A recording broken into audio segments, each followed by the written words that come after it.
Hi there. Sometimes when you're working on a stamped project, you don't want to just stamp on cardstock or pattern paper. So I'm going to show you some great surfaces that you can stamp on. Right in front of me here, I have a transparency, a pre-printed transparency. I have a piece of aluminum foil that's been die cut, and I have a piece of chipboard. So let's start with stamping on the transparency. Because the transparency is this shiny, slippery surface, I'm going to want to make sure that I'm using the right ink for my project. So I'm going to make sure that I'm using this product called StazOn. StazOn is a solvent ink, and it works perfect for all these different kinds of surfaces.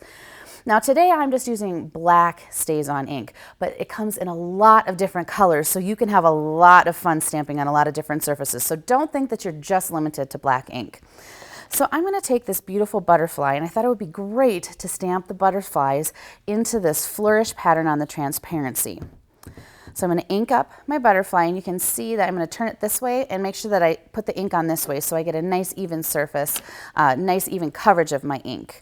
I flipped my transparency over so I can stamp on this part. This is slippery, so when you go down to stamp, be careful that you're holding your block steady with both hands so that it doesn't slide when you set it down. So I'm going to go ahead, I'm going to put the stamp down, I'm going to use two hands and a real gentle amount of pressure. And you can see that I'm keeping both hands while I'm pushing so that it doesn't slide, because it's very easy to do. And I'm going to lift my stamp.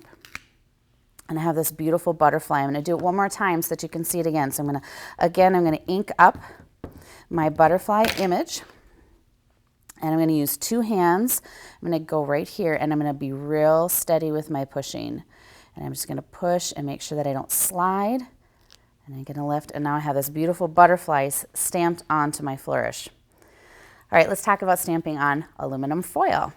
This is a piece of aluminum foil that I've die cut, and this is just right out of my kitchen.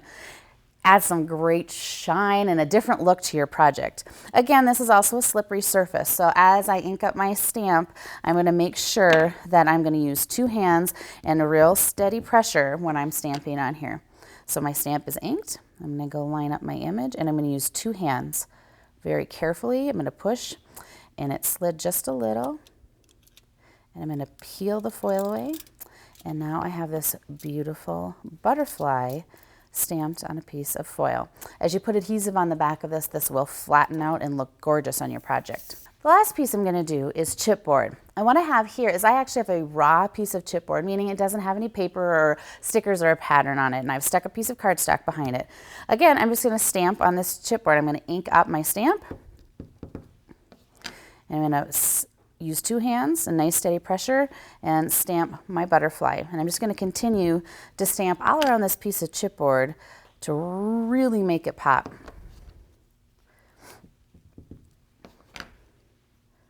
And this chipboard is raised because chipboard is thick. It's like what a box would be made out of.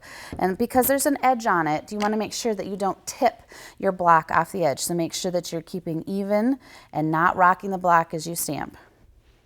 And there we go. Now we have this beautifully stamped piece of chipboard. Lots of fun surfaces that you can stamp on besides just cardstock. So make sure that you have the right ink and have a great time creating.